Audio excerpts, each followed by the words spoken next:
যারা আমাদের বাংলাদেশি বলে, আমরা মাছ খাই বলে ব্যঙ্গ বিদ্রুপ করে, আমাদের কখনো নোটবন্দি, কখনো এসআইআর, কখনো লকডাউন, কখনো এলপিজি গ্যাসের নামে লাইনে দাঁড় করিয়েছে, আগামী দিন কষ্ট হলেও জবাবটা লাইনে দাঁড়িয়েই দিতে হবে।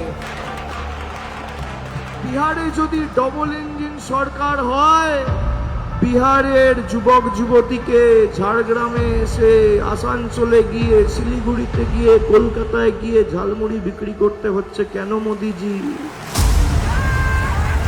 আদিবাসী ভাইয়েরা আর যাই হোক বশ্যতা স্বীকার করতে জানে না, তারা মাথা উঁচু করে বাঁচতে জানে। তাই আগামী 23 তারিখ এমন ভাবে জবাব দিতে হবে, 4 তারিখ ভোট বাক্স খুলবে, পদ্ম ফুলের বাবুরা যেন চোখে সর্ষে ফুল দেখে আর চারিদিকে তৃণমূল হয়।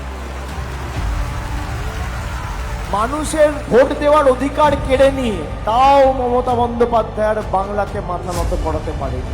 একদিকে একজন বাংলার মহিলা মুখ্যমন্ত্রী মমতা বন্দ্যোপাধ্যায়, বাংলার মেয়ে, সাথে 10 কোটি মানুষ, আর অন্যদিকে দেশের প্রধানমন্ত্রী, স্বরাষ্ট্রমন্ত্রী, প্রতিরক্ষা মন্ত্রী, অর্থমন্ত্রী, রেলমন্ত্রী, তাও হারাতে পারছে না। বলে দিয়েছে বাংলার জনতা, চতুর্থবার আবার নবান্নে বসতে চলেছে মমতা। এমন ভাবে জবাব দিতে হবে যে আগামী 100 বছর বাঙালির সাথে বেইমানি করার আগে যেন এরা 50 বার ভাবে যে বাঙালি কি ধাতুতে তৈরি।